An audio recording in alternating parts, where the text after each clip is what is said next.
Good evening. My name is Christine Lutranger. I'm the Executive Director of the Albert Hirschman Center on Democracy here at the Graduate Institute. And I have the pleasure to welcome you to this event on democracy and media, the 2024 US election and its aftermath.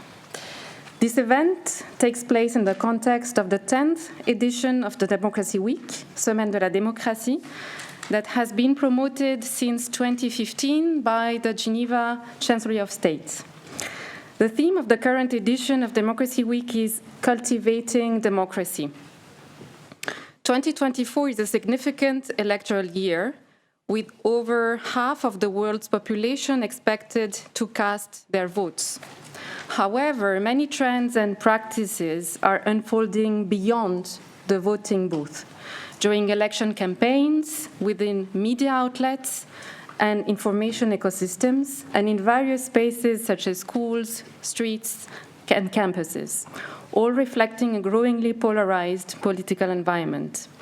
In this context, how can we rethink dialogue and citizen engagement to nurture democracy, especially as new technologies, including AI, increasingly shape the political landscape?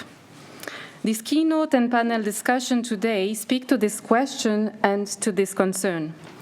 Digitalization affects democratic practices and representations. Its role in the making of social relations and democratic politics is increasingly salient.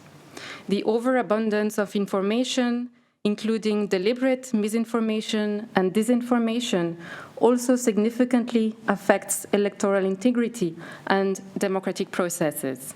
How will this play out in the upcoming US election? We are delighted to host our keynote speaker, Professor Rodney Benson, whose expertise crucially addresses these questions. He is professor in the Department of Media, Culture and Communication, with a cross-appointment in the Department of Sociology at New York University. Professor Benson is the lead author of How Media Ownership Matters, published forthcoming in 2024 by Oxford University Press. He's also the author of Shaping Immigration News, a French-American comparison, published by Cambridge University Press in 2014, and with a French translation available. He's the winner of the 2020 American Political Science Association Outstanding Book Award for the best book of the past decade in political communication.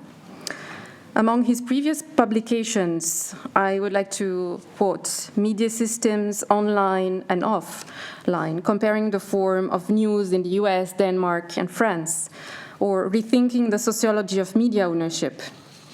His writing and research have been featured in many leading sociological and media and communications journals, including the American Sociological Review, Theory and Society, American Sociologists, Political Communication, and so on.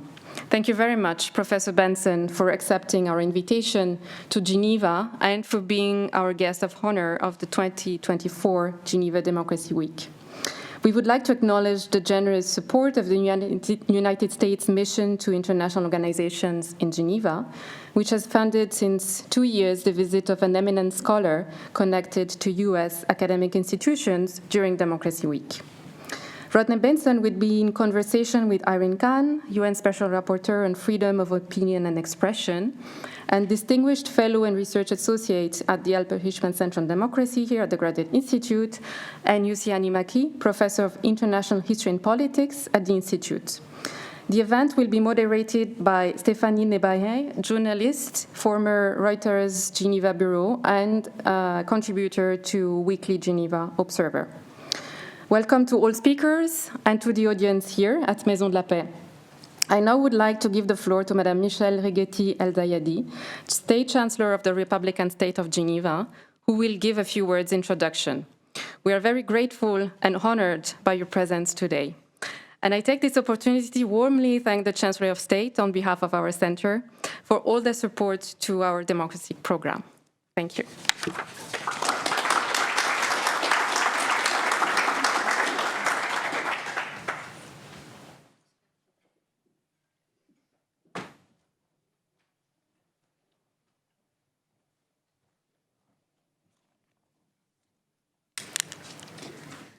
Ladies and gentlemen, it's a real pleasure to welcome you here tonight for one of the great debates of this Semaine de la Démocratie.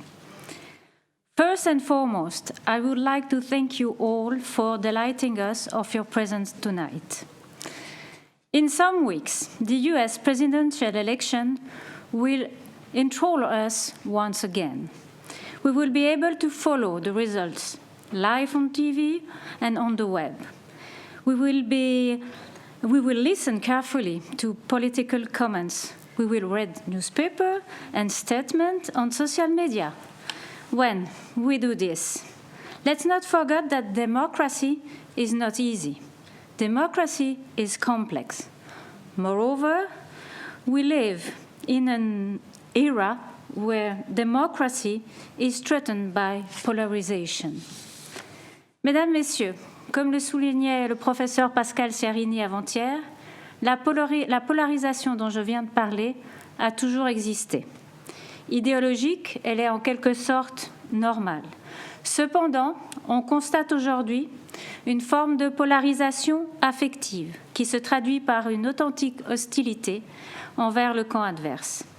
Ces dernières années, nous assistons à cette recrudescence de cette polarisation affective, ce qui entraîne une segmentation grandissante de la société. C'est le cas en Europe, mais c'est aussi le cas en Suisse, comme l'a relevé le professeur Ciarini.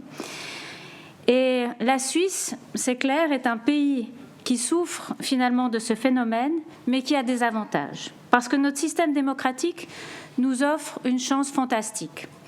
La première, c'est ces outils de démocratie directe, mais c'est aussi ces systèmes d'élection proportionnelle, cette philosophie du compromis et le fait que le pouvoir est partagé.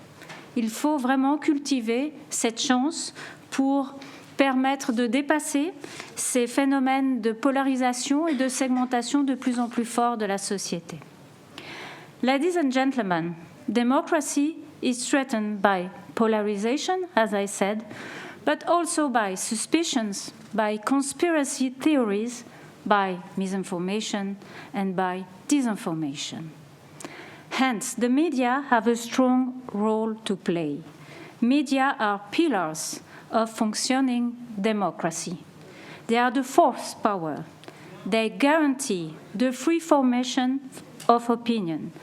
They inform and engage citizens. We need strong and independent media in order to foster the processes of democracy.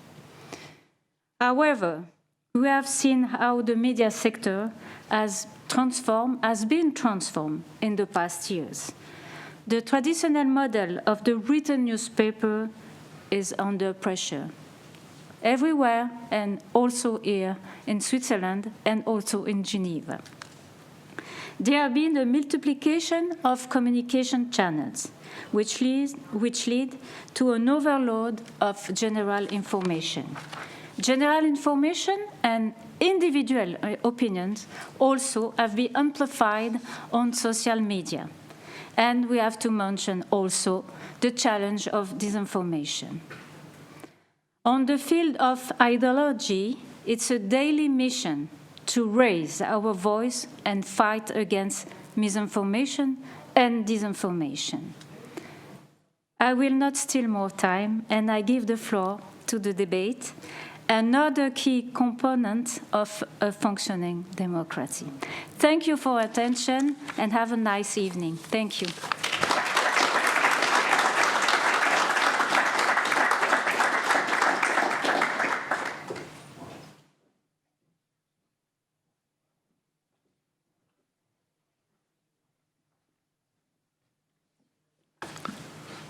Okay. I thank the State Chancellor for those remarks and really set the stage what I'm concerning what I hope to address today. I want to thank also the Executive Director of the Albert Hirschman Center on Democracy through the introduction, the Permanent Mission of the United States for enabling me to be here. My fellow panelists, after my talk, I'm looking forward to the discussion, and also Laura Boulon-Cassis and Michelle Hogan for organizing my visit. It's a pleasure to be here today to discuss one of the topics. There's many topics that are on our mind right now, and an urgent topic in a city that obviously plays such a leading role in global governance. It's a complex issue, and I hope to just set the stage for the conversation about U.S. politics, media, and democracy, and the 2024 election. But my discussion will be necessarily schematic, and I know there's a lot more to discuss. I'll be discussing, focusing on the issue of immigration over the past 4 decades, how the U.S. public debate around immigration has changed or not changed, and how these changes and continuities provide a window onto broader transformations in the U.S. news media ecosystem and its democratic functioning. I'll be focusing, for the most part, on legacy journalism and online journalism and television journalism as well, although making a few references to social media. I know that's obviously more and more important, but partly because I'm going to be comparing my earlier research based on the end of the 20th century, early 21st century, and what the break that I argue really happened in the mid-2010s. I'll be focusing on the changes in that sector. No, it's not working.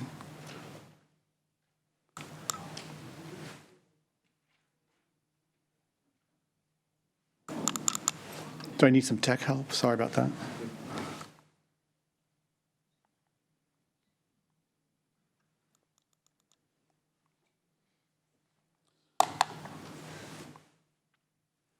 Okay, is that related to what I did or no? Okay, good. As mentioned, I'll be bringing together my earlier research on immigration news with my current research with a team of international collaborators looking at the U.S., Sweden, and France on media ownership and how that affects political communication. And it's exciting. It's exciting for me to kind of reflect on this and to make that analysis. And I look forward to your comments. I don't have to remind you that immigration has been at the heart of the 2024 U.S. presidential campaign. It's been in the news the last few days as the kind of rhetoric coming from Donald Trump has been intensifying. Arguably, though, the most memorable moment, and maybe some of you saw that so far, was Trump's lie that Haitian immigrants are eating cats and dogs in Ohio. Characteristic of our hybrid media system, this lie originated in a Facebook post, not directly related to either campaign as far as we can tell, was then promoted by Trump in a debate sponsored by ABC News, and then amplified and extended in post by right-wing political influencers on X. These kind of extreme attacks on immigrants have marked Trump's presidential campaign from the very beginning, as you recall. In 2015, Trump set the tone for everything to follow when he came down the escalator at Trump Tower to tell the world that Mexican immigrants were drug dealers, criminals, and racist, although he added that some of them were good people. But what is new about this kind of anti-immigrant rhetoric, and what is a continuation of the immigration debate before Trump? What is new about our current media ecosystem? What is a continuation of an earlier system? And what is distinctive about U.S. media and political communication in general compared to the rest of the world? So I'll try to provide some initial answers to these questions as a way to start the discussion. I will argue, in fact, that there has been a transformation in U.S. media and politics over the past 4 decades, and that these transformations laid the groundwork for the current and past 2 presidential election campaigns. Although my focus will be on the media, I do not want to be media-centric. Media can't explain everything. And in fact, I do think the best place to start is with the political parties themselves. In the 1980s and into the early 1990s, both U.S. political parties were basically big tents. Sometimes the differences within the parties were just as big as the differences between the parties. And immigration is a great example of how this worked. If you go back to the 1980 Republican primary contest between Ronald Reagan and George H.W. Bush, undocumented immigration was an issue that divided the party, actually.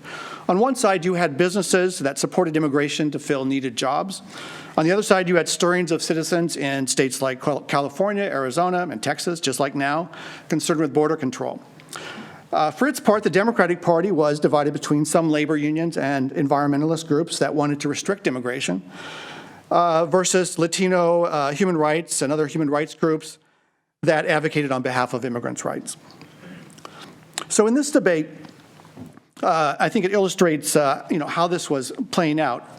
As a result, neither party at the national level really wanted to make immigration a campaign issue.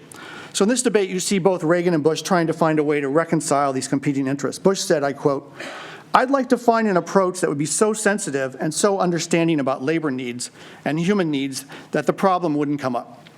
Bush also said, referring to the immigrants, "These are good people, strong people, not just some of them." And Reagan said, referring to Mexico, "Rather than putting up a fence, why don't we work out some recognition of our mutual problems? I think we could have a fine relationship and it would solve the problem." Now, to be clear, in the border states of California and Arizona, local officials and activists were fighting for increased border control and elimination of public benefits for undocumented immigrants, including education. These protests intensified throughout the 1990s and 2000s.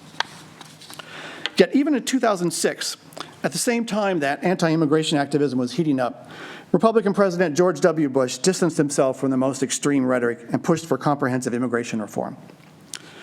During this period, especially in the 1980s, but even well into the 1990s, the U.S. also had a very different media system than it does today. The leading media were commercial, but they had a mix of private family ownership and stock market traded ownership. Profit pressures were, of course, present, but they were muted.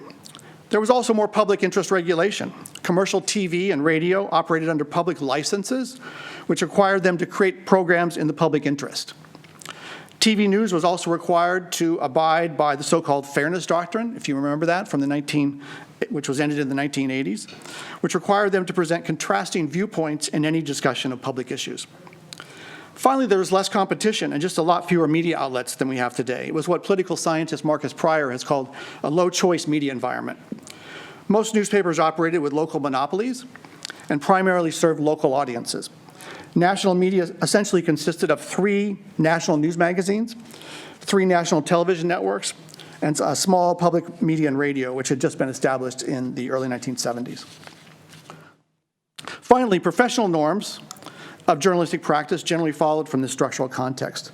There was a less openly partisan approach to the news, and the goal was to reach a broad audience across the partisan spectrum.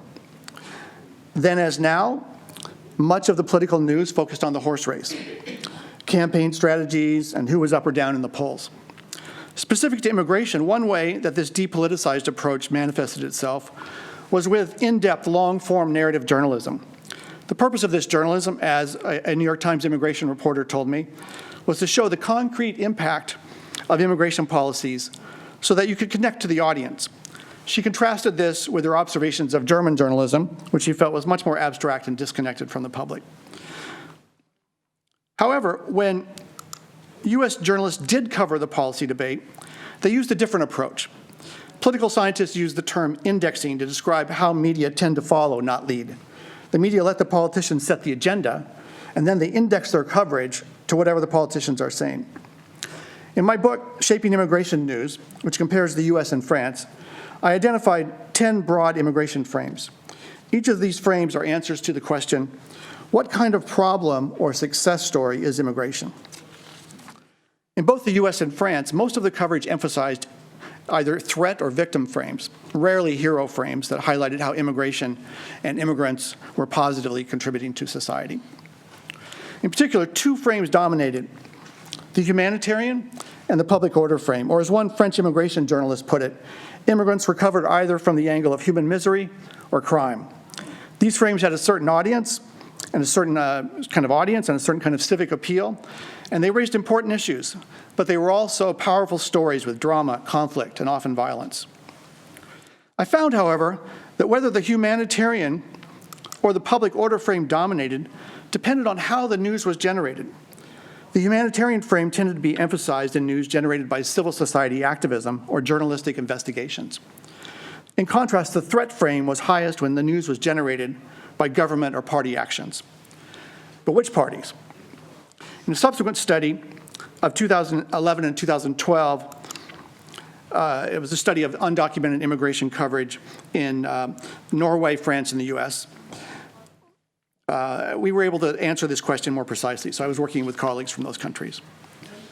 Threat frames emerged from a range of political actors, but the one common denominator across the three countries was a leadership role taken by far-right parties or anti-immigration activist groups. Already in 2011 and 2012 in the US, we begin to see certain Republican Party members of Congress taking the lead in promoting the threat frame, challenging the victim frames emphasized by the Obama administration. Okay. Now let's fast forward to the contemporary political moment and the use of the immigration issue. The groundwork was laid for this moment in the early 1990s and early 2000s, not only in immigration, but more broadly via the more radical confrontational Republican leadership in Congress. But I argue that its true character and full disruptive potential only became clear in 2015 with the start of the 2016 presidential campaign. Structurally, what were the components of this new political and media ecosystem? First of all, the two parties are no longer ideologically diverse tents, but rather mutually exclusive partisan tribes. In 2000, it wasn't entirely outrageous for the consumer activist Ralph Nader to charge that there was very little difference between Al Gore and George W. Bush. Both candidates ran campaigns that blurred ideological differences. By 2016, Republicans and Democrats occupied separate political and social universes. This slide shows that Republican members of Congress moved far more to the right than Democrats moved to the left between 1972 and 2022. And this slide shows a similar shift in the broader public. Just looking at the top row, as late as 1994, we can see that the issue positions of Democrats and Republicans, these two mountains, overlap significantly. By 2017, the mountains have moved apart like vast tectonic plates. Not shown here is what is the Chancellor referred to effective polarization, and that's also been an important, I don't have a chart to show that, but one interesting, I think really telling statistic is that over the past several decades, Democrats and Republicans increasingly dislike each other so much that they do not want their children to marry someone of the opposite political party. And in the 1960s, that was not really an issue, but now that's something you really want to avoid. To understand, all the factors that go into creating polarization, I'll be focusing now more on the media part, but I highly recommend Ezra Klein's book, Why We're Polarized, to understand the U.S. situation and the whole history there. Okay, second, what about media ownership? By the 2010s, what was striking about the U.S. compared to other countries like France or Sweden, let's see, and this is from the ownership book, is that the U.S. news media with the biggest audiences and the highest revenues tend to be overwhelmingly owned by the most profit-driven ownership forms, all stock market-traded companies in this table, but also increasingly hedge funds. In contrast, in France and Sweden, the largest media are spread across different forms of ownership. Stock market, but also private, as in family or employee-owned, civil society, as in foundations or trade unions or nonprofit associations, and finally public, as in public service broadcasting. U.S. hyper-commercial media, especially network and cable television with little to no public interest regulations now, with the end of the fairness doctrine, are incentivized to cover whatever gets the highest ratings, the most attention, and ultimately profits. As he was contemplating running for president in 2015, Donald Trump understood this. He told a group of conservative political operatives, "I'm going to suck all the oxygen out of the room. I know how to work the media in a way that they will never take the lights off of me." And of course, that's exactly what happened. He did it in his public speeches and events, but also via hundreds of social media posts. One study found that his hundreds of tweets on immigration uniformly framed the issue as a public order threat that was the fault of the Democrats. But it wasn't just what he said, of course, it was how he said it. It was the emotion, not just the content. As this CNN story admits, Trump's mood was driving the news agenda. This isn't just indexing, it's hyper-indexing. Trump received far, far more free media coverage than Hillary Clinton in 2016, and in the month he took office in 2017, he received far more coverage than Obama had earned 4 years earlier.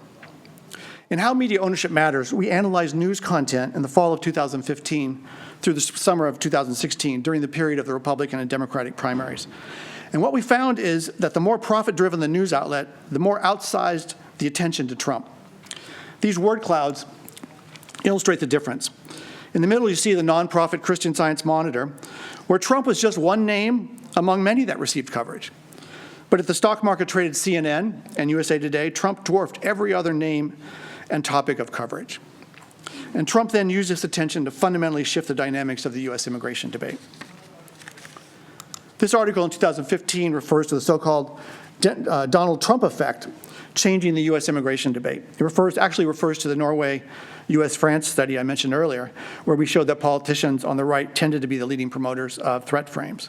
But what changed in the U.S. is that Donald Trump was the first leading and ultimately successful Republican presidential candidate in post-war history, willing to unambiguously and in the most negative way possible make immigration a national issue and move it from a local issue to a national issue.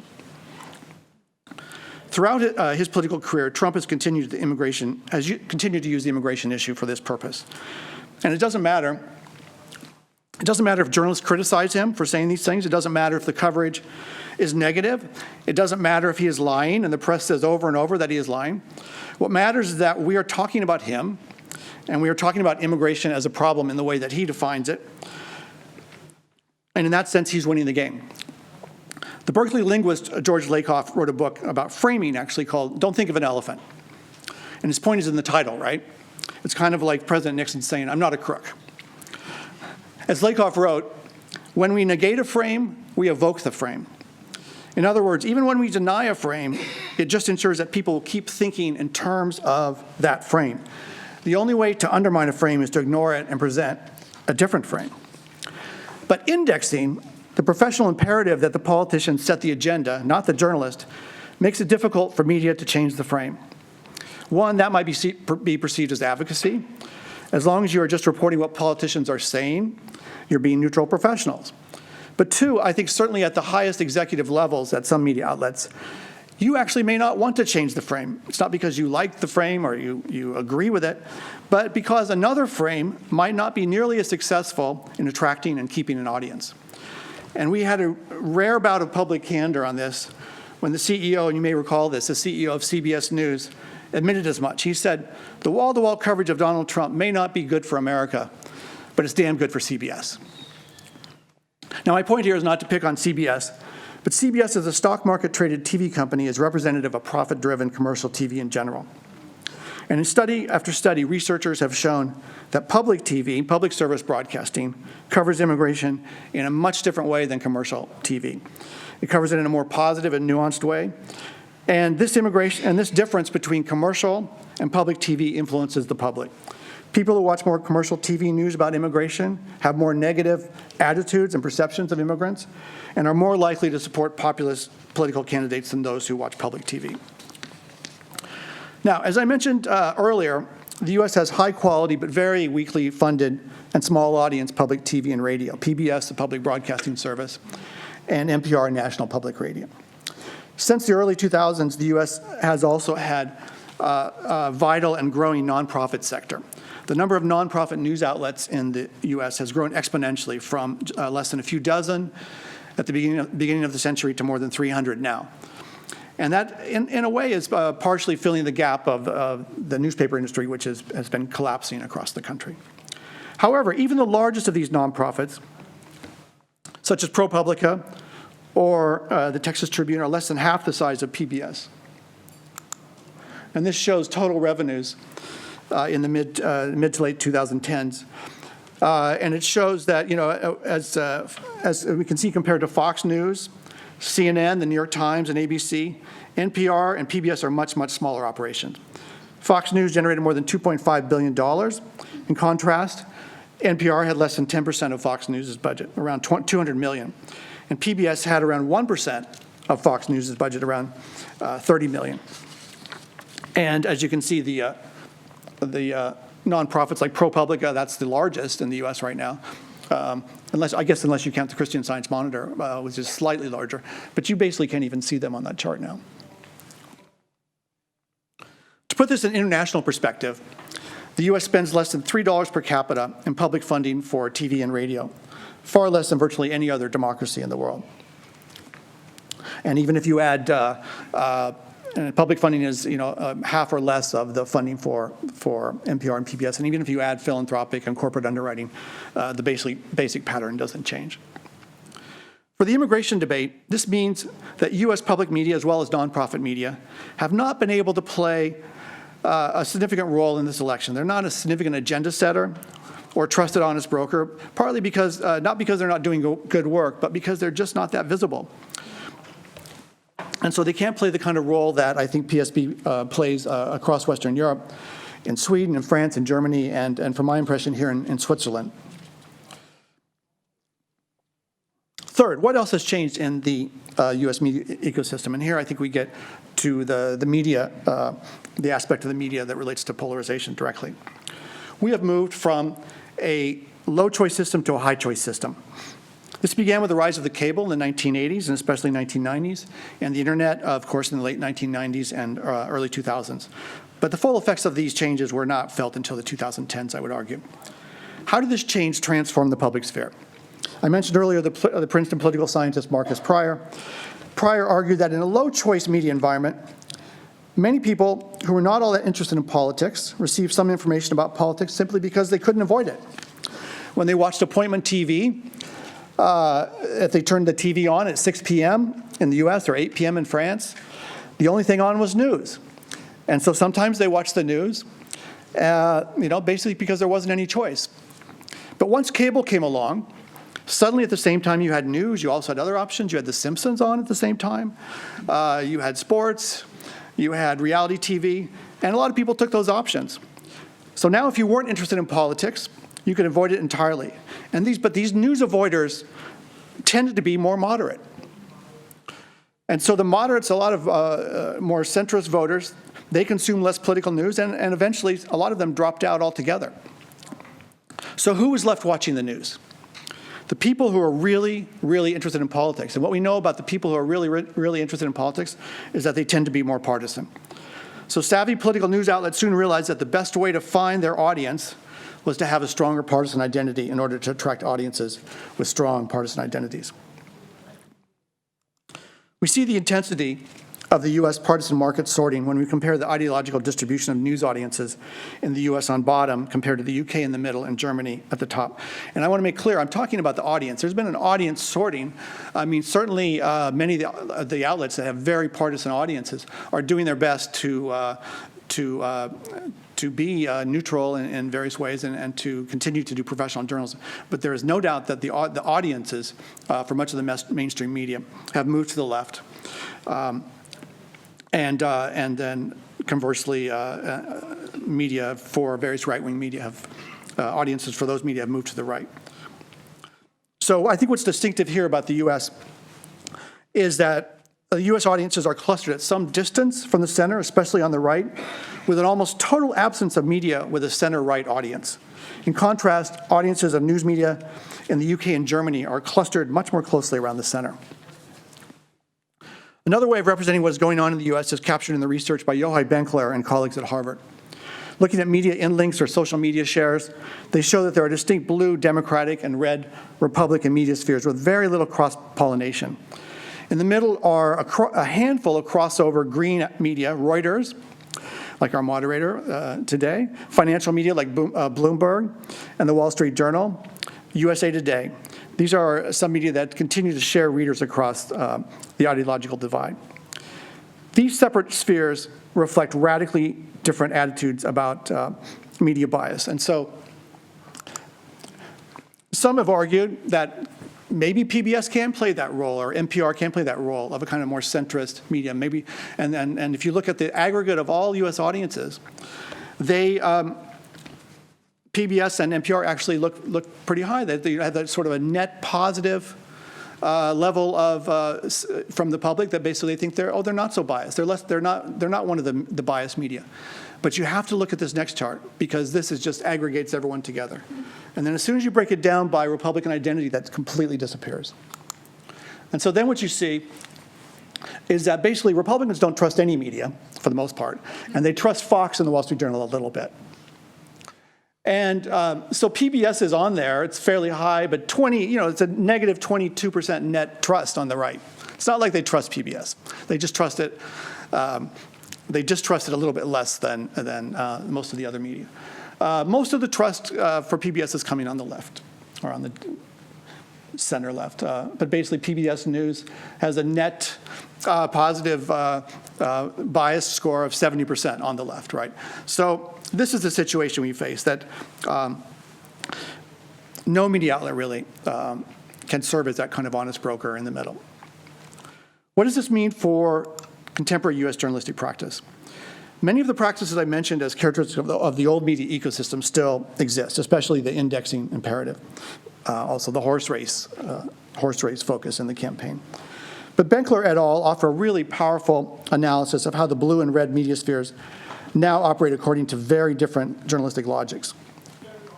All journalism, they argue, has two concerns. First, providing information, and second, confirming or at least not offending the identity of its audience. Benkler et al. Would describe the pre-2010s journalism I described earlier as operating according to a reality check dynamic, and they show that this is still the primary way that many mainstream media operate. In reality check journalism, news outlets compete on the truth and the freshness of their news, and they deliver both confirming and disconfirming news to their readers. But there is always the temptation as a business proposition to emphasize identity confirmation.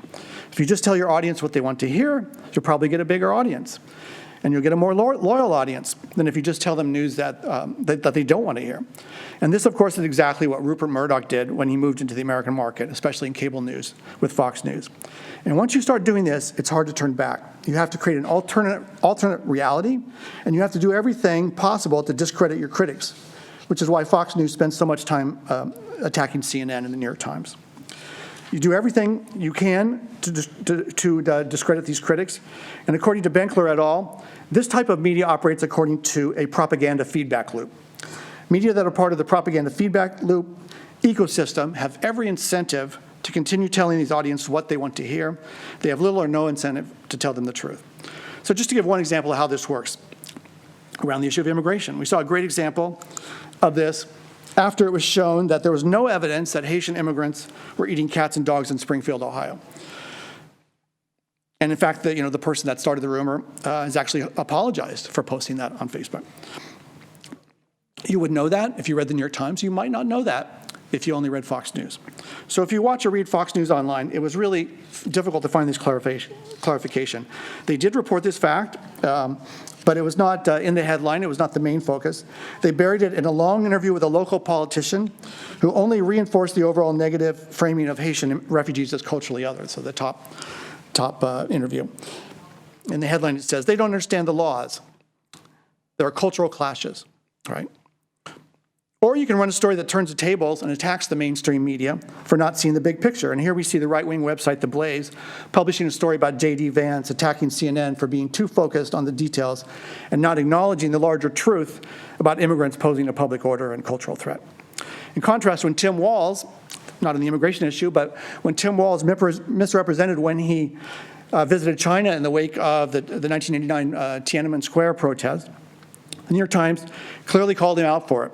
This is unpleasant information for a left-leaning reader of the New York Times, but the New York Times gave it to them anyway.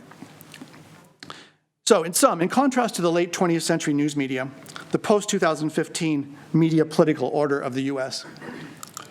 consists of three elements shaping the immigration debate and the presidential campaign more broadly.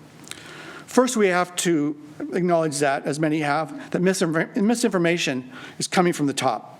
It's coming from everywhere, but where it really matters is that it's actually coming from political elites, and voters take their cues from them. When journalists index their coverage to dishonest and lying political elites, they facilitate the flow of misinformation. Criticizing and fact-checking doesn't mitigate the damage. Second, a profit-maximizing media system, television, websites, social media platforms, we'll talk more about that, is incentivized to give the most attention to the most extremist and vicious liars. And third, as media audiences have split into mutually exclusive partisan tribes, no outlets are universally accepted as honest brokers to adjudicate these competing reality claims. I want to conclude on a slightly more upbeat note. Should we be concerned for American democracy, given what I've said, as well as other democracies? Two lines of thought give me some comfort and hope. The first is that democracy is a lot of things. It's the rule of law. That is important. It's mutual respect. It's thoughtful deliberation. These aspects of democracy are very important, and they seem to be seriously threatened. But democracy is also about public engagement. It's also about participation. It's also about enthusiasm for politics. And whatever you might say about what's going on right now, by that standard, you have to admit democracy in America is very much alive and kicking. The second related line of thought comes from the sociologist Jeffrey Alexander.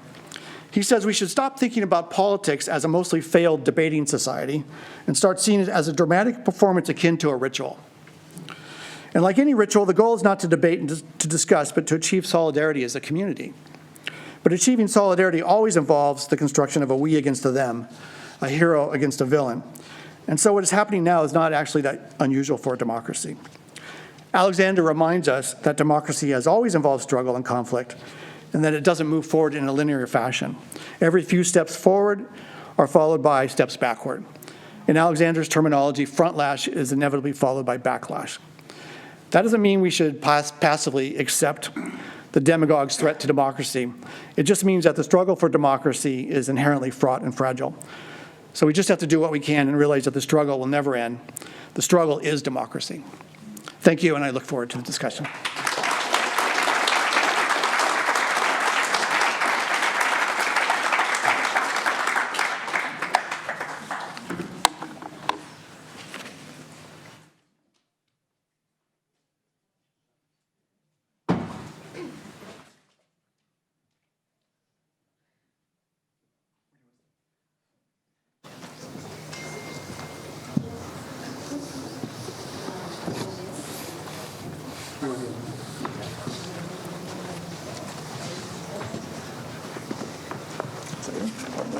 Whatever, I can. Yeah, okay. Boy, girl.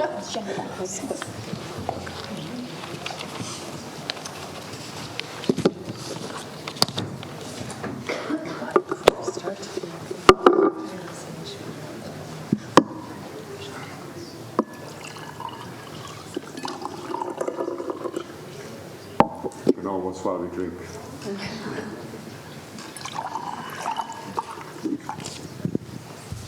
Just test, yeah. Okay. Great. Well, thanks very much, Rod, for a very thought-provoking keynote and on the U.S. media ecosystem and how it's evolved over the decades, and what you term mutually exclusive partisan tribes. So the current scenario being with profit-driven TV and social media platforms helping to circulate this misinformation that we're fed from the candidates and political parties. It's a scenario where the liars get a lot of the most attention, as you said in your analysis. Towards the end of your remarks, you were talking about this destructive feedback loop and breaking this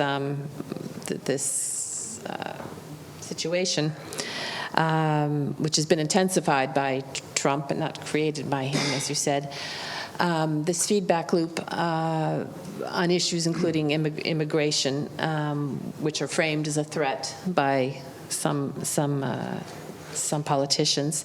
So based on that, I'd like to ask our panelists then to comment on this overall thesis of this partisanship in the U.S. media landscape, and share some thoughts on how the public or authorities might seek to restore some balance, or is it healthy to have this these differences? Maybe you, Steve, as the in-house scholar and specialist, perhaps you could kick off with some of your comments. Great. Okay. Thank you very much. Thank you, Rod, for this wonderful summary of where we are, basically, and why. And I think you answered a lot of the questions that many of us have, looking at the United States across the Atlantic and wondering what on earth is going on. Which I think my first point, I make 3 points quickly, and one of it is that, well, in fact, there's nothing new in some of this. Right? That the United States, believe it or not, was made to be a divided country. That goes back to the very constitution, the very political system of the United States that promotes one against the other, promotes this side of very highly partisan, highly divided political style. And it's, of course, a constitution that dates back to the late 18th century. It has hardly been changed. Some things have been added to it, but it's important to recognize that some of this, and the United States has gone through civil wars and other major upheavals, domestic upheavals, and in its long history of democracy. And yet democracy, as you pointed out, actually is very alive and well, measured in terms of participation and so forth. So in that sense, something is, of course, and I'm not denying that nothing has changed. A lot has changed. What I would say maybe, and the second point would be that one of the things that over the past, or two things that clearly have changed over the past couple of decades. One is the international environment has changed quite dramatically. When the Cold War ended, suddenly the old ideological differences, and you refer a lot to the left and the right, but you're not quite sure what that actually, it doesn't mean the same thing, certainly as it perhaps meant in the 1950s. The left and the right are something, there is no communist party anywhere almost this day and age. So in that sense, that particular ideological clout and division has clearly disappeared, while the issues that gave rise to those political ideologies, of course, haven't. But what we've seen, and I think in terms of the United States, what the end of the Cold War clearly meant was that overriding concern that created a certain degree of bipartisan politics in the United States. The fear of communism, the fear of the Cold War, the need to contain communism, the need to pull together when it came to foreign policy and national security.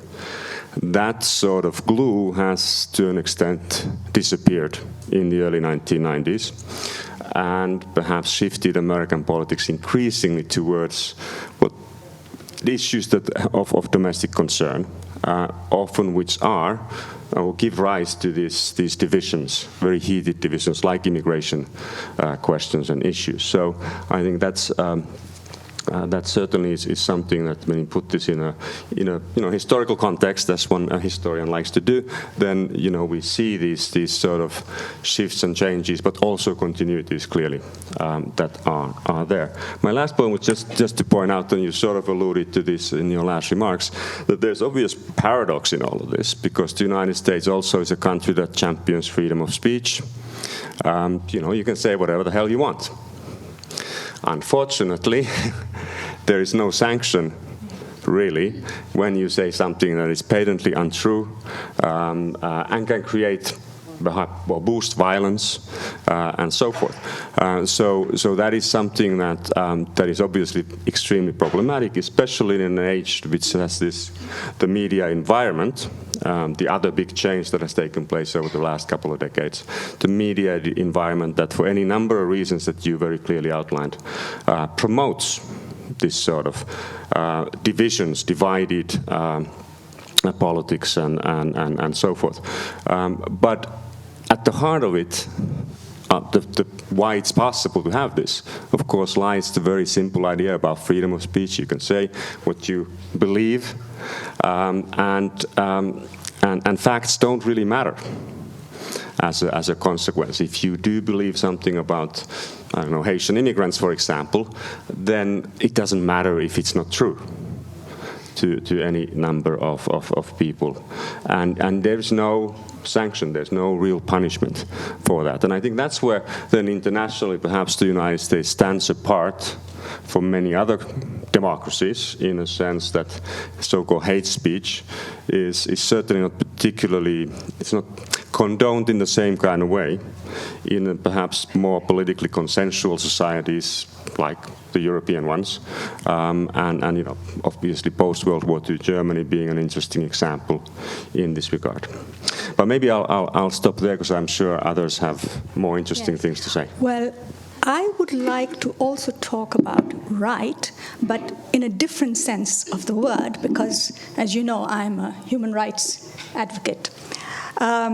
And I feel, listening to you, I'm reminded of the US being the oldest surviving democracy, and I think the age is beginning to show.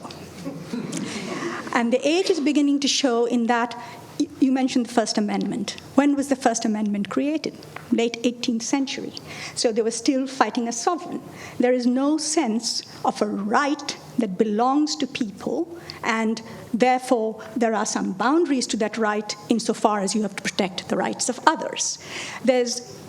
And media, if you see freedom of expression as a right, you see information as a right. You see media freedom as a pillar of democracy, but it is not just a commodity to be priced in the market. It is actually a public good. It's a public service, and therefore needs to be protected.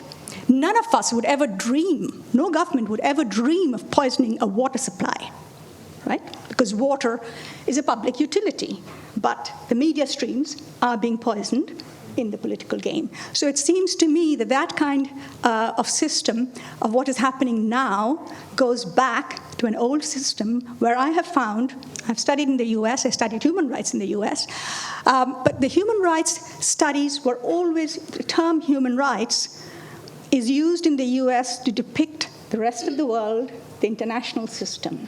Within the US, you talk about your Bill of Rights, you talk about civil rights, but not human rights. And I think there's something here that is missing there, that media, public news media, is not actually seen as a public service. The same thing happens in the area of health. The US has taken a long, and the US does not believe in the right to health, and that's been one of the big struggles that has happened, as you know, until very recently with Obamacare and so on. So again, something that the rest of the world is recognizing as a human right and is promoting as a human right and therefore seeking to protect it. Public service media is missed. And for me, I think it is very worrying for democracy, because we like to say that media is a pillar of democracy. And if one pillar is not strong, is getting eaten up by greed, by profit motives, and so on, then I think democracy is in trouble. There might be engagement, but engagement alone does not save democracy. We only have to look around the world to recognize demagoguery and what happens there. So it does worry me. It's not only the US, the same kind of problem we see in other parts of the world, the part of the world where I come from, where media is suppressed, media is controlled by the state, and here media has been let out to the market. So whether there are market forces or state forces, media is in trouble, because information is a right. And I've described it sometimes as a survival right. We need it, for example, in conflict situations, but we also need it in free societies to be able to express our views, to be able to progress, to promote development, for example, and also to protect other people's rights. You know, there's a balance. When you start talking about human rights, you immediately start talking about balancing, because everyone has a right, and therefore you have to balance your right. My right extends only as far as it doesn't damage your right. And that's not the way information is being viewed in the US. So I'm sorry, I'm being pessimistic, but I feel very worried about the US, because your elections will affect all of us. We don't have a right to vote, but we will all suffer as the results. Thank you, Irene, for weighing in. Rod, could you quick perhaps you want comments, to bounce off of those two comments? Thank you. Agree with so much of what you said, and although I would just say that it's interesting how much Trump is calling Kamala Harris a communist. So I don't know. There's still some hope that old chart has some energy. I don't know. He also calls her fascist and the other ism that comes right. to mind. There is. I just want to make clear. There is a movement. There's a media reform movement in the U.S. There's a group called Free Press I've worked with, and there's a lot of people who want to kind of embrace this kind of more positive right to information. I don't think. I think it's a non-starter to kind of talk about prohibiting these or that bad ideas, but I think the hope is that you can crowd out the bad with more good with more good information. There's a movement among many communities communities of color in major cities where they're advocating they have crucial information needs, right? They have crucial information needs they're not getting from their local media. And then you start from that, or what is it that you're not talking about that we need to hear more about? And then how can we get that if it's not being provided by the market? So foundations are stepping in. Public media is partnering. Sometimes there are some great partnerships between commercial media and nonprofit and public media. So I think that's I think probably the most constructive way to get at that. But I'll say there was the other kind of, I alluded to the end of the fairness doctrine, but in general, the whole kind of movement to kind of move to a more kind of extreme market situation began under the Reagan administration, of course, and a chair of the FCC who pointedly said, the public interest is that which interests the public. All right, so that's a different way of thinking about the public interest, and and they followed up on that. But that's not true. That's not, public interest is more than what interests them, all right, obviously. Thank you. Right, so 26 days to go to the election. The campaigns have been marked by the controversial role of social media and social media platforms, led by Elon Musk's X, formerly Twitter. Musk calls himself a free speech absolutist. He has restored Trump to X, having been previously banned. But critics call Musk, a purveyor of misinformation or conspiracy theories. As you may know, Musk, of course, endorsed Trump and then hosted a 2-hour interview with him online in August. And Harris has also been endorsed and interviewed by Oprah and other people. So celebrities are sort of lining up on both sides. So my question is, how potentially dangerous for democracy are these social media platforms in the U.S., and is enough being done to regulate their content versus in the name of free speech? Musk, of course, sacked most of the staff at Twitter who were monitoring or policing harmful content when he took over. I wonder, maybe start with Irene as Special Rapporteur for the UN Special Rapporteur on freedom of opinion and expression. Perhaps your take on this and the need to protect that fundamental right, but also placing it in the context of some of the other elections we've seen this year especially, and some of the egregious examples of media clampdown, such as Russia, where there is no public debate. Thank you. I was very interested, as you were analyzing, Rodney, the media field and all the changes that have come through the decades. I think one missing factor there was digital technology, because the nature of digital technology itself has had a huge impact in the way in which we produce and consume and share information. And you can see that with the social media platforms.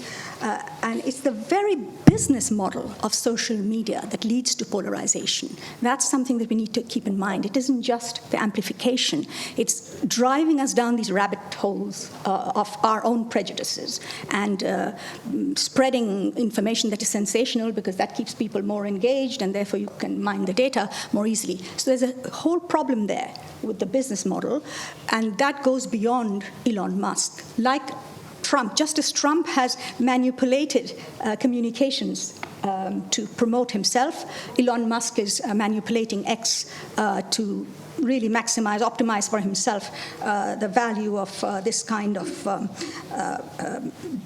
polarization that's created. And that's extremely dangerous, and for a number of factors.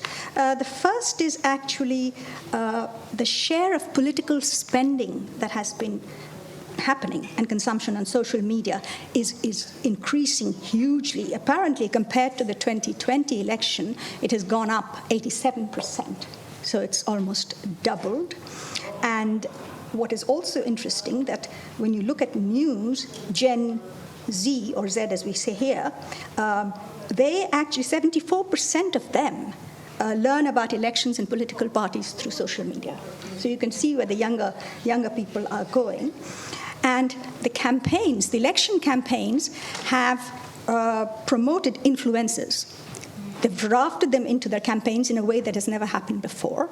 And there it is interesting to note that in the Democratic National Convention, 200 content creators were given credentials, and they reach out to 169 million people. The Republicans actually are behind. They had only 70 influencers. And you know that because of all the stories we've seen of how Kamala Harris suddenly jumped up because she was in TikTok, she'd gone viral and stuff like that. So you can sort of see that.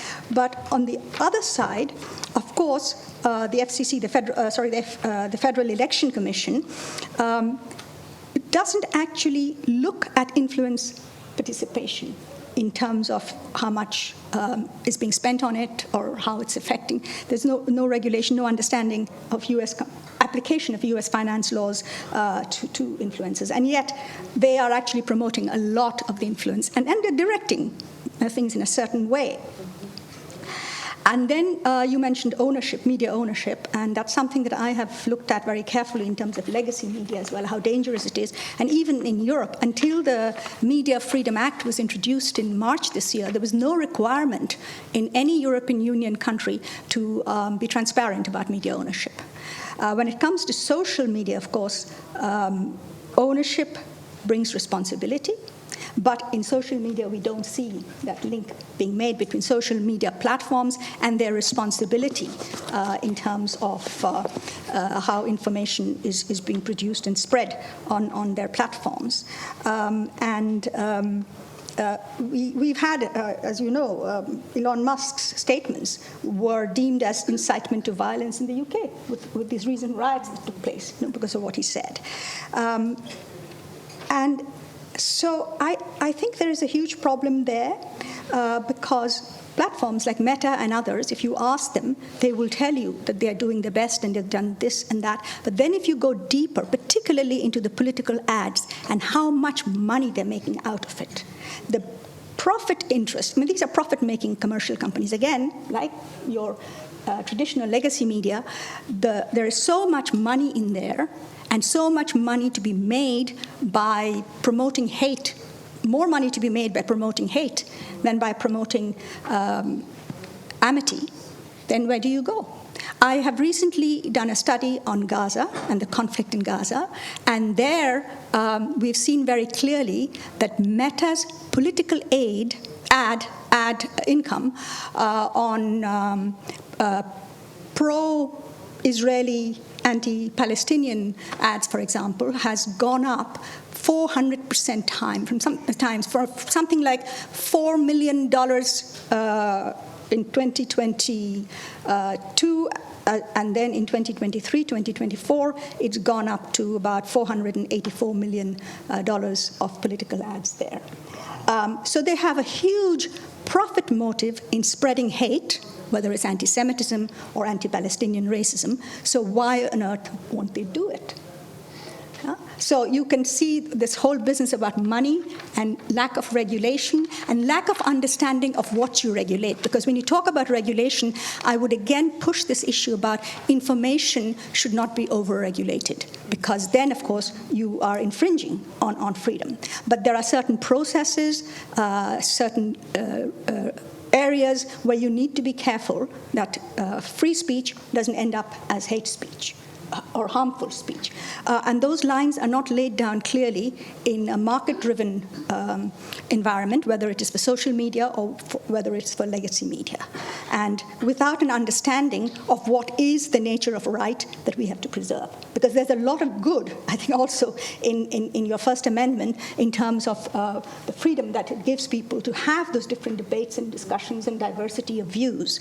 So, how can you, the challenge, I think, for social media is how do you regulate the processes? How do you make sure that they are transparent about what they are taking down and what they're keeping on and what their rules are and who, because you see discrimination taking place. There are certain views that they will promote and other views that they will remove.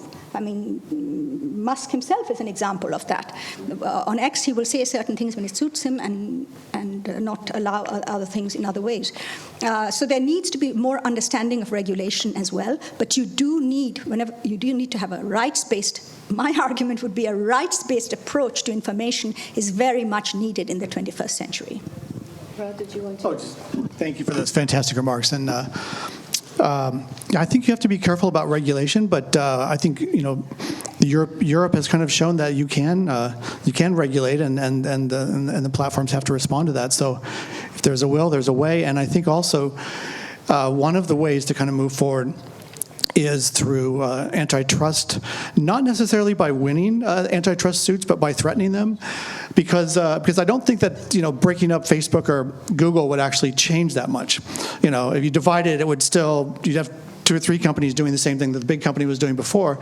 So, but the threat of antitrust could give you the leverage you need to get the regulations you need, because I think they'd rather have regulation, or they'd rather certainly self-regulate, but they'd probably take regulation rather than be broken up. So that's something to think about. The interesting thing in the European Digital Services Act is actually they are not, size is an issue, but that's a monopoly matter. But what they're looking at is actually audits. They're asking these big companies to do independent audits and to make it available.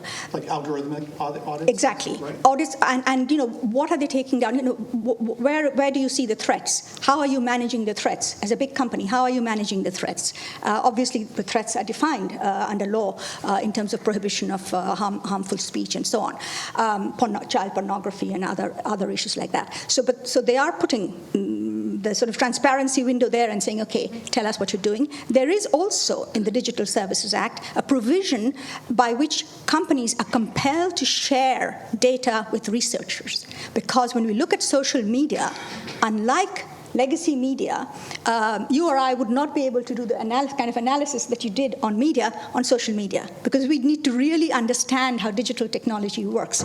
So Digital Services Act has a provision that compels companies to share that data. Of course, right now, the companies are trying to resist that and finding out all sorts of issues about intellectual property and data protection rules and so on, not to share the data. But you're opening it up to experts to actually see how these companies are behaving. Because that's the other issue with social media. It's very complex. We see the end product on our iPhones, but how it happens at the other end, we don't understand, and we need to understand in order to be able to hold them to account. So there's the trust. The antitrust is only one part of it. There has to be more than that if you really want to figure out. If you really want to ensure that their business model is not hurting people. So it's not just the volume will not get you there. You also have to look at their business model and what is harmful about it and hold them to account. Right. Thank you for drawing that comparison with the legislation in the EU. I think we'll have one more question, and unless Jussi wants to comment on the social media, or should we move on to the... No, let's move. I think maybe the audience will also wish to ask a few questions. So, yeah. Okay, so this question is about with the U.S. election ultimately being decided by what is widely viewed as 7 battleground states, where just a small number of independent or undecided voters will be casting their ballots. And the U.S. electoral system is designed for what is now an anachronistic, I'll start again. The U.S. electoral system is designed or based on what is now an anachronistic electoral college, which counts, and not the popular vote to decide the winning candidate. Trump is still in denial about having lost the 2020 contest against Biden, and even his VP, Vance, famously refused to answer a question in the debate a few weeks ago with Tim Walz about whether Trump had lost that contest. So here we are, 26 days out, and alarm bells have been ringing about if it's a very close result. Perhaps each panelist could comment on what they see as the prospects for a clear outcome, with both sides recognizing the result, and a smooth democratic transition, whichever side may win. What do you, perhaps Jussi would like to kick it off? So maybe just briefly, I think what's very likely to happen is that the election after the election day will go on for quite some time. Because I don't see at the moment, at least, if any of these polls, and of course polls are not perfect, and we often, they mislead us to think about what's going to happen, but it's unlikely that either side will have a massive, landslide victory in early November. It's likely that at least in a couple of those 7 states, there will be demands. Let's recount. The margins are very small. We have to go back and so forth. There will be similar kinds of accusations as 4 years ago, and in fact, many times before 4 years ago, there's been questions about. The most famous example being 1960, when clearly actually Nixon won the election. But we can discuss that later on. But it wouldn't be the first time when we have a very close election and so forth. What's different now from 1960? Back in 1960, Richard Nixon said, "Okay, I'm not contesting." This time around, as last time around, it's very likely that at least one side is just waiting to contest, that they have everything ready to start, playing the game and challenging it and so forth. So it's if in the hypothesis that Trump loses, narrowly, we're going to see a very long process. In the hypothesis that Kamala Harris loses narrowly, we're going to also see a process, but perhaps slightly less, absurd and so forth. But a process that I wouldn't be surprised that we would not have a final decision for quite some time after November. Rod, would you like? Oh,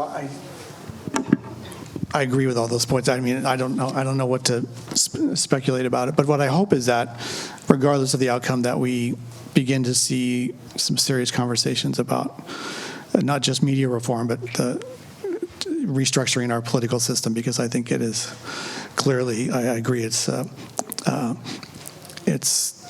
when the winner of the popular vote loses the election several times in a row, I think we should begin to be concerned. So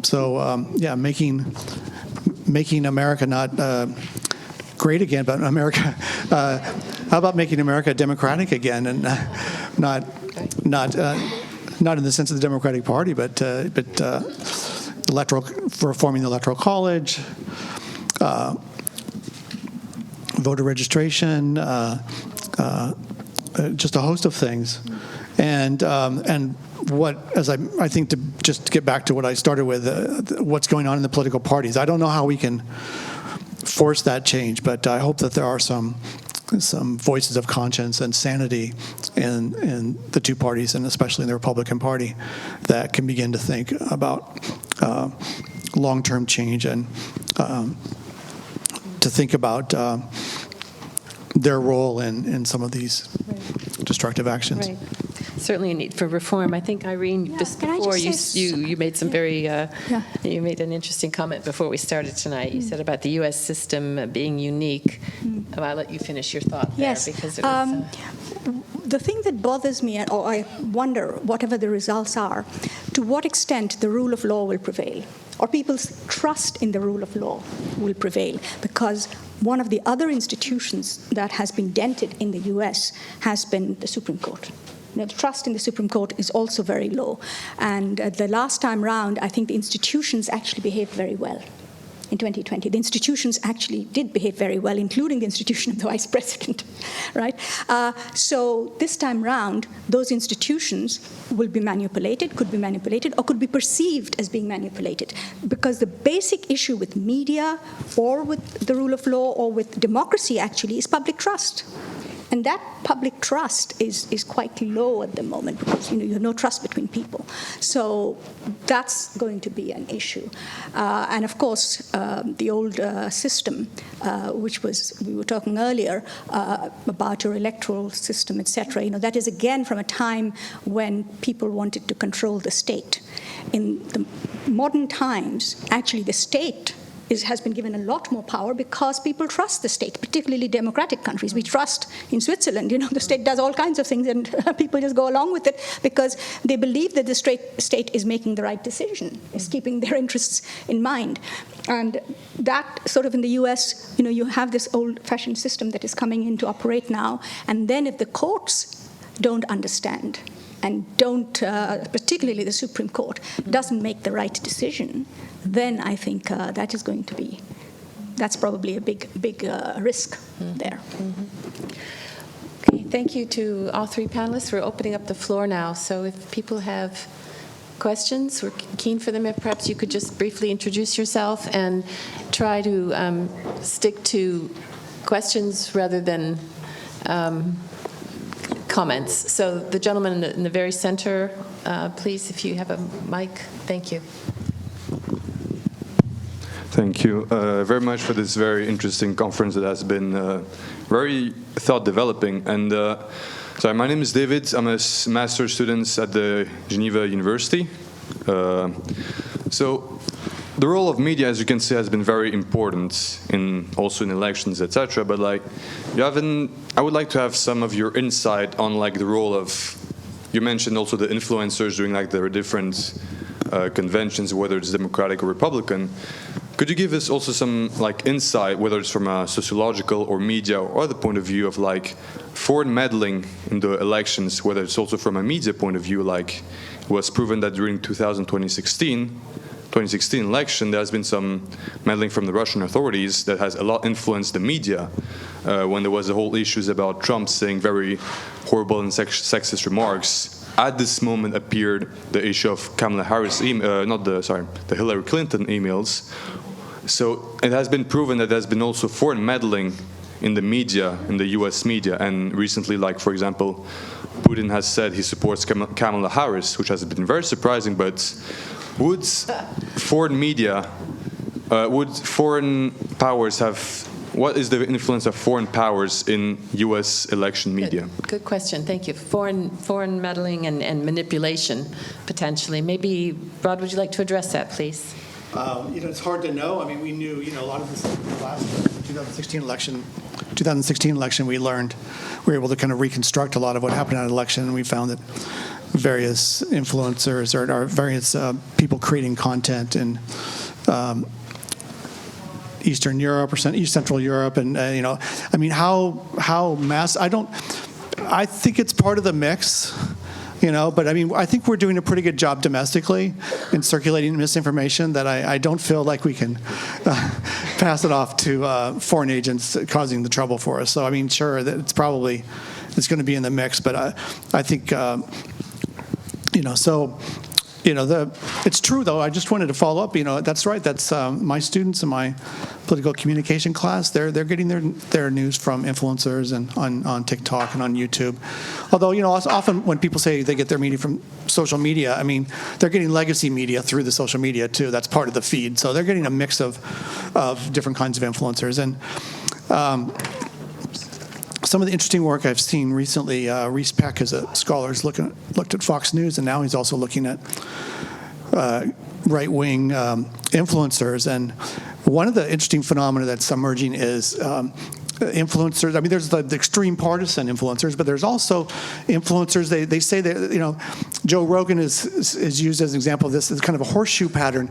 They mix far left and far right ideas, in this kind of appealing populist style. And it's they're not really, it's not even clear who they're helping, other than they're kind of sowing chaos, and spreading conspiracy theories. I think all in all, the kind of the circulation of conspiracy theories probably helps Trump more, but they're not necessarily, directly supporting the Republican cause, but they're part of that diffusion of confusion, right? So, Yeah, I mean, that's part of the mix, and it is important. I encourage my students. I say, do you know who these people are? Do you know how they're funded? Do you know, and to just it's interesting how trust works, because they don't trust the legacy media, but then they just trust some random person on TikTok. I don't quite understand.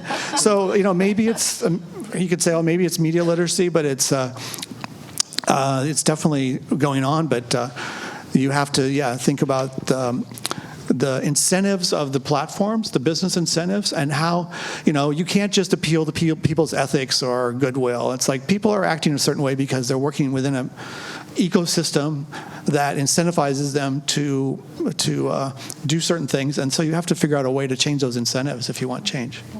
Jussi, would you like to weigh in on that, please? The potential for foreign meddling, manipulation, what sort of role that might play in this contest? Well, I would broadly agree with Rod that it won't really shift the election. The U.S. election is not run from outside of the United States. What I would also say, however, that countries, of course, try to influence other countries' elections if it's in their interest to do so, and the United States is no innocent bystander in that regard. So yeah, I mean, this is part of international politics, and as it is part of domestic politics. Yeah. Okay. Right. There was another hand up there. I think I saw this gentleman here, and then the lady at the back, please. Thank you. If you just briefly introduce yourself and pose a concise question, please. Thanks.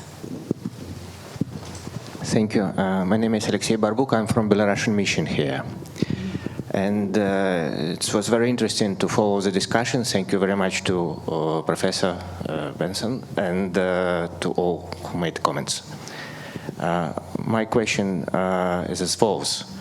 Of course, it's very hot now in the United States, and very hot words are exploited. And as far as I know, Kamala Harris named President Putin dictator killer. So my question is, A, is it hate speech? B, in your opinion, is it a definition?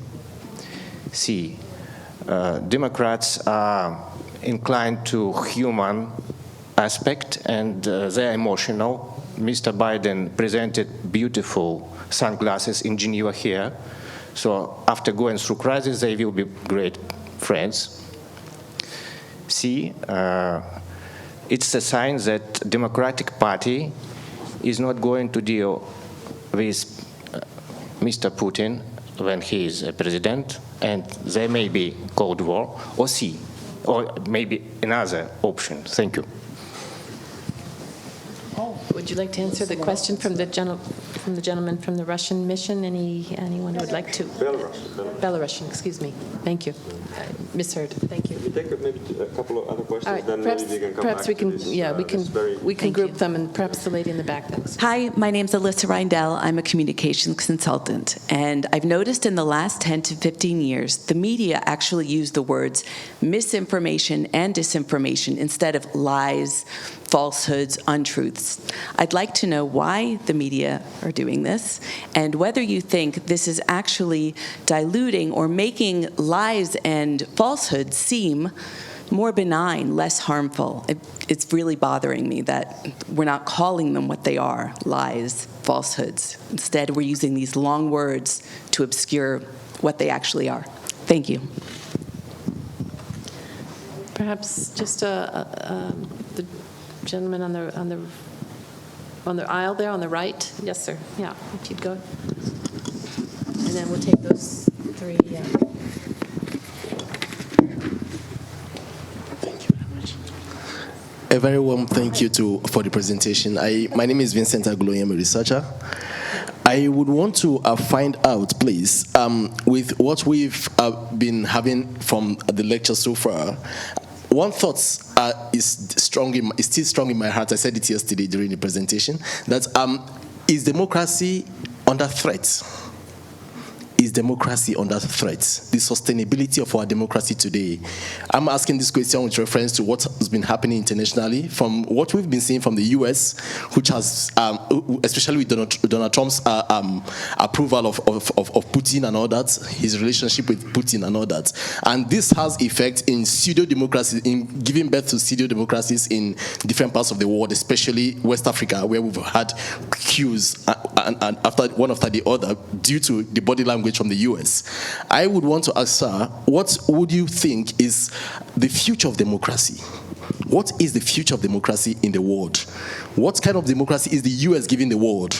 What would we be having, or rather, what would we be bequeathing to our children? What is the sustainability of democracy, especially also with the media? I have a degree in media and mass communication. And in the media, we know that the media are leaders, or media editors are the gatekeepers. In a system where these media organizations are profit-driven, do they still have the intention of being societal gatekeepers, or do they still have the intention of pursuing profits? The intention of the owners, like you rightly mentioned in the presentation. And this affects a public good. This affects what the public consumes. This affects what they get at the end of the day. And lastly, please, social media. If we look at social media's influence in our media today, it is actually consuming, like you rightly mentioned, the younger generation depends more on what they see from social media than from what they get from the traditional media. What then is the future of the media? Thank you. Thanks very much. We've got 3 questions there. One about whether some of Kamala Harris's remarks constitute hate speech, or that one. Maybe would Irene like to address that one? We'll start with that one, please. Yeah. Well, what is hate speech? If you look at international law and the guidelines and so on, depends on context, speaker, on a whole range of issues. It's not just the word that we use. And when labels are given to politicians and others, the rule is that they need to have a thicker skin than the ordinary person. So politicians, if you're going to go into public life, anyone who goes into public life should go in a democratic society recognizing that they're going to be attacked, they're going to be criticized. They have a right to reply, but they don't have a right to shut others up just because certain statements have been made about them. So that's the way I would handle the hate speech angle, especially when it is addressed to a head of state or to a politician. With misinformation and disinformation, actually it is not the same as falsehood and lie. Falsehood, what is true and false, is a very difficult definition. Very often, there are a few facts that we can establish, we'd all agree on. Very often, what I consider to be true, someone else will challenge me and tell me that is false, because we have different views on opinions and so on and so forth. Misinformation is false news that is being spread by people sometimes not even knowing it's false news. Disinformation, on the other hand, is false news or truth with a grain of truth and manipulation of information with some malicious intent. Those definitions were not created by the media. They were actually created by states. And states, I have written the first report of the United Nations on disinformation, so I can take credit for that to say that what my research found, that most disinformation and misinformation, the source of it is usually the state. It's governments. Put out some information, and that turns out that state media or politicians, political leaders, they are using information. It's information manipulation in the modern age. So it is different from just lies or falsehood, as we've known before. But lies and falsehood are not forbidden under international law. Remember that. They're only forbidden if they harm. Thank you. Let me see. Rod, did you want to respond to any of the 3 questions? The last one being under... I did use I'll address that, but I did use the word lies, and which I think is appropriate sometimes when talking about politician statements. I think the New York Times has started using the word lie in relation to Trump. And one thing I didn't mention about the Walls correction, and this is a different problem than polarization, but you also have the problem of a kind of false equivalency sometimes, that you bend over so far backward to show that you're willing to kind of criticize the left when everyone thinks you're on the left, just to prove that you're not totally on the left.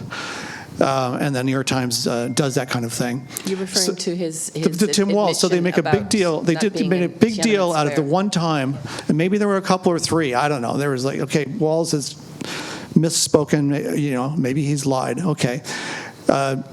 Many sources have documented Trump's lies, and I think that's up to about 31,000 now. 31,000. So, I mean, what would a reality check journalism really look like if it was truly a reality check? Next to that, okay, you want to run a story on Walz's lie. You run a story on Trump's, 20 lies that same day, right? And in fact, you run a story every day on Trump's lies, every day that he lies, and you put that on the front page. Why don't they do that? I mean, it's like you get a certain kind of immunity after you've lied so many times that it's not news, right? It's not in the sense that news is something new and interesting. Okay, it's not news, but it's important. And if you're reporting other people's lies and you're not reporting Trump's lies anymore in a very prominent way, is that good journalism? Sorry to go on that, but then just on the democracy, what's the future of democracy? We were talking about this earlier. I think, in some countries the state media is the threat to democracy, and in some media the market is the threat. So I think the context of what is democracy in danger, I mean the context of the forces arrayed against democracy vary from one part of the world to the next. Great.